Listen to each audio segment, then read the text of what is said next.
Can you tell us about your first record after the Dominoes and what was involved in that? Yeah. I'll tell you what. See, we had been Domino's had just like imploded, and but we still had a studio. We still, I mean, Jim went in and started doing some recording and stuff, but he didn't go in until I got finished. Well, I decided, well, I'm just going to put out my own record, and I had a deal done with Atlantic, and Tom Dowd and Jerry Wexler wanted to take me in to New York City with a bunch of strange players that I never heard of and produce a record on me with songs that weren't mine. I objected to it.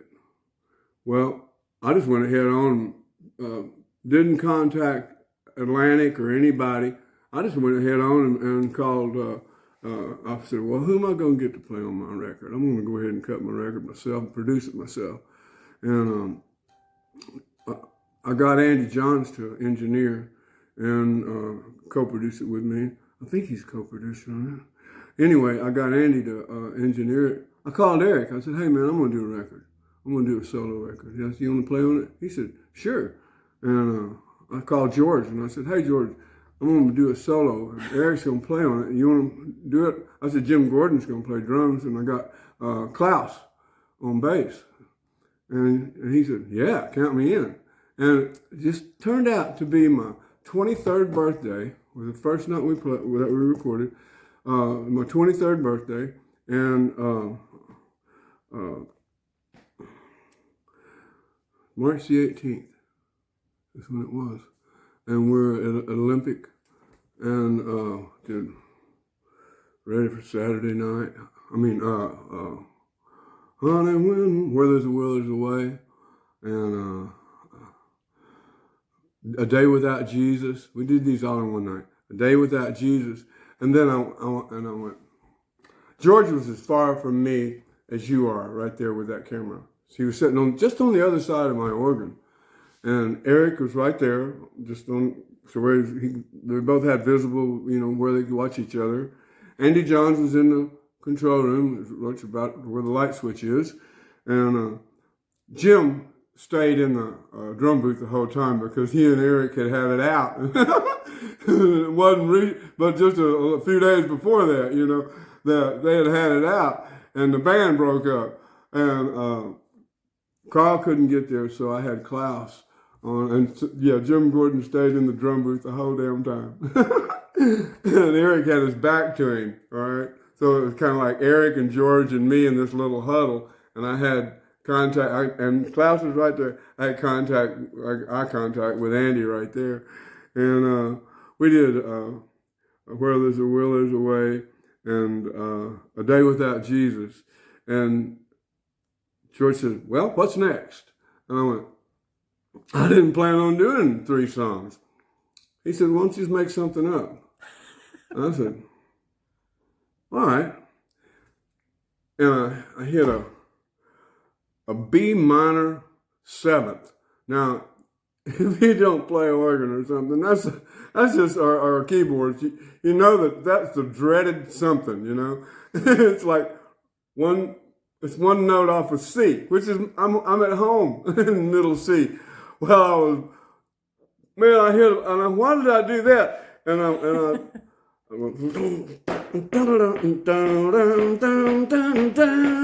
I can feel it, and then Jim goes, Klaus pulled on, George, and then Eric's playing.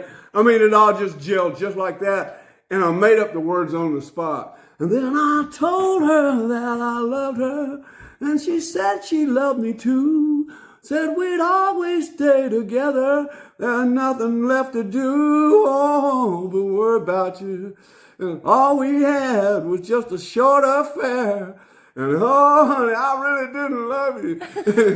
I didn't really know or care about you or what you're doing. Because, see, she was having an affair with Andy Johns. And so I was just like, what was going on in my head right then, it all just spilled out in the song.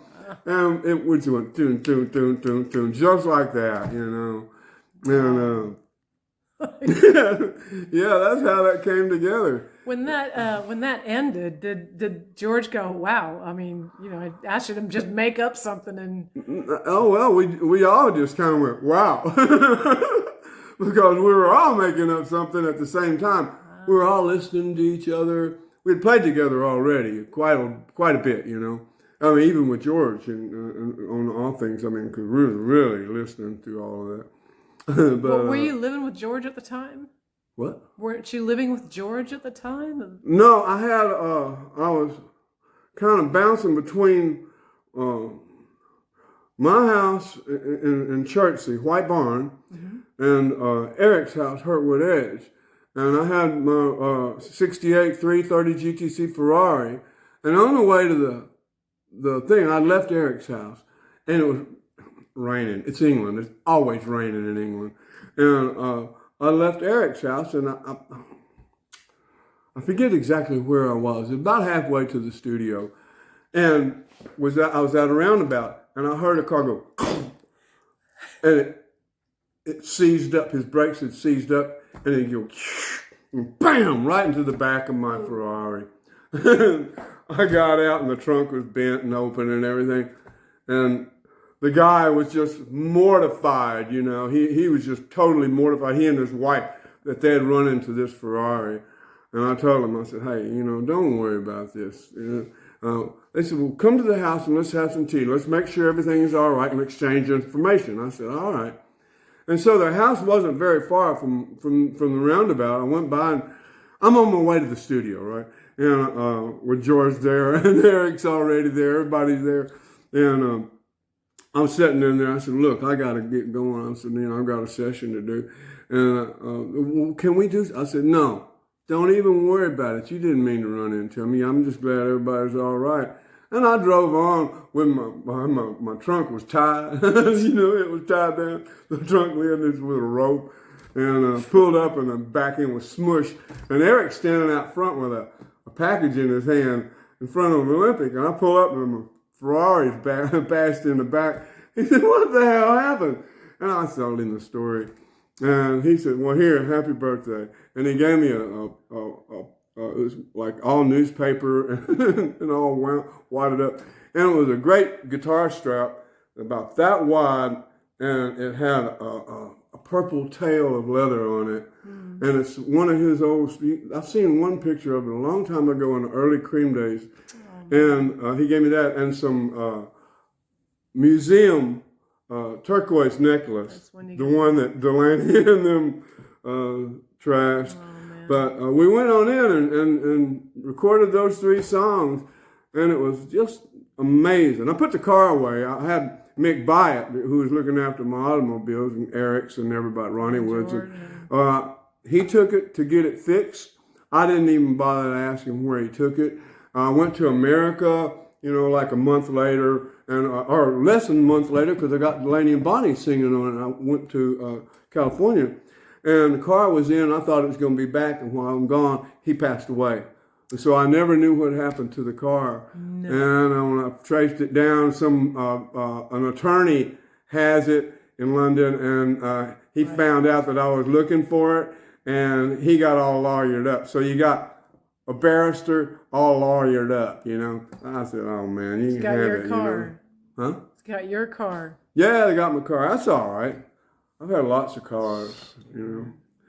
But so when you were in the studio, how long did it take for you to record these? I don't remember, you know. We were probably in there 5 or 6 hours. You know, just most of it was just the camaraderie aspect of things.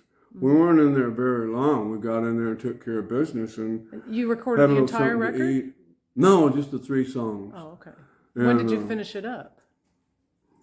I finished it up in Los Angeles and in England, but that was just piecemeal stuff, you know. What I wanted to do was get everybody that I'd ever played with. I wanted to get them on the record, you know. And so that included Delaney and Bonnie and Bobby Keys, Jim Price, you know. So we were all pitching in for each other. You know, when Bobby Keys thing, he wanted us to play, so we played. Everybody played on everybody's records, you know. That was good. It was a good time, and nobody was thinking about, well, we knew you couldn't put, you know, everybody's name on there, so that just kind of, it was that time in history where, you know, Eric couldn't have his name on George's record, George couldn't have his on Eric's, and so on and so forth. And Well, so they were under contract with other people. That's yeah, and well, what I wound up doing, I put like in, you know, and friend, you know, or, you know, or Domino, you know, Eric and that kind of thing. right. But yeah, So a lot went into it. I'm real proud of my You didn't first, have Carl playing with my you? first album. He played on part of it, but he couldn't get there.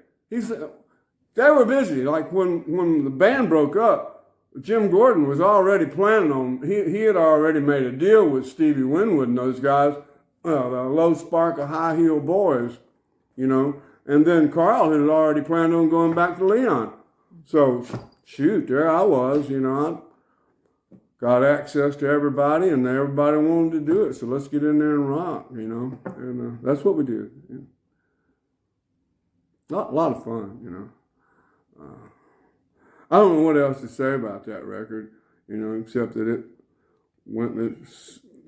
rocketed me into the second one. I did a deal with ABC Dunhill. Oh, and when I talked to Jerry Wexler, even on my farm in Mississippi, he called me to suggest that we do this record, you know, Tim, what's his name? Tim Wilson. Tim Wilson thing. All Night All-Stars. All-Stars. Get on, Cat. We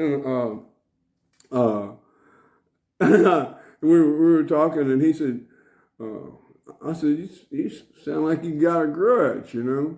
And he said, I can carry a grudge to the grave. About me not having him.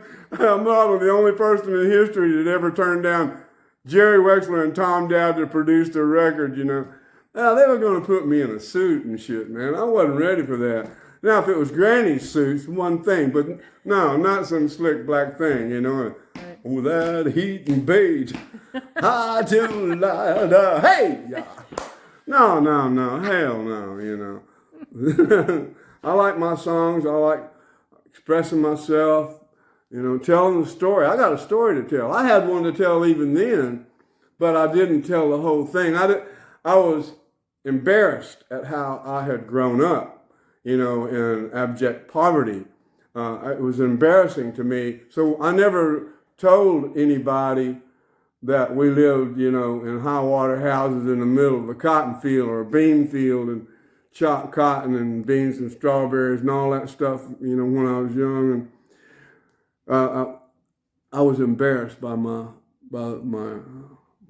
upbringing. And now I'm proud of it. You know, I'm proud to be who I am. I'm proud of all of that. I can close my eyes and see my mama standing at a wood-cooked stove in high heels and those glasses that point out like that, and she's cooking Sunday dinner in a homemade dress. I know. We had an outdoor toilet, you know, Seals and Roebuck and fresh corn cobs. You know, that was the deal. But for real, you know, absolutely for real. And then, so I go from, I wasn't far off from that time in my life, you know, when I was like 8 and 9 and 10 and younger. I wasn't that far from when I was with all these people in England, you know, at 20, 21, 22, 23. You know, so it's from here to here, and that time span was not very long, but very, very far. And pretty amazing, you know, my story. I think about it sometimes, and I'm lucky to be here, you know, fortunate to be here, you know. It's a purpose behind me coming. I heard something one time about, it was Gary Zukav is who it was, and he talking about Earth School, and that's what I understand that. And as soon as I heard him say that, I went, yeah, that's what this is, you know. We're here, and there's something and a purpose and a divine something behind all this. It's far greater than we even know. if you kind of get a twinkling or an inkling, of it, a spark, it just kind of, yeah. Like the guy was asking about his tinnitus, today. Boy, when I said something about the other day about connecting to the universe, with your tinnitus and all this noise in your head, wow, suddenly it all comes to be quite clear that, we're not these bodies, we're just living in them and getting around in them. Some better than others, some not so, Some in fine, fancy automobiles and some in not, 52 Chevy,